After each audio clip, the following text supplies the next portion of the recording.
তৃতীয় শ্রেণীর আমার বাংলা বই পৃষ্ঠা ১৯ পাঠ ৬ সম্পর্কে আলোচনা করব। চলো প্রিয় শিক্ষার্থী, শুরু করা যাক। দেখে বুঝে কাজ করি।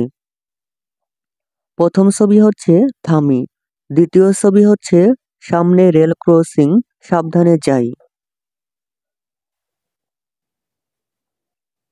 তারপরের ছবিতে হচ্ছে রিক্সা চলা নিষেধ, তারপর হচ্ছে সামনে হাসপাতাল, তারপর হচ্ছে হর্ন বাজানো নিষেধ, তারপর হচ্ছে পথচারী পারাপার। তারপর ছবিতে বোঝানো হচ্ছে সিগন্যাল বাতি দেখে রাস্তা পার হই।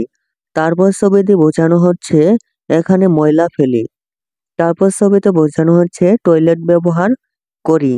তারপর ছবিতে বোঝানো হচ্ছে হাত ধুই, পরিচ্ছন্ন থাকি। প্রিয় শিক্ষার্থী, 19 পৃষ্ঠার ভিডিও পেতে চ্যানেলটি প্লেলিস্ট চেক করো। প্রিয় শিক্ষার্থী, নিয়মিত ভিডিও পেতে চ্যানেলটি এখনই সাবস্ক্রাইব করে রাখতে পারো। ধন্যবাদ।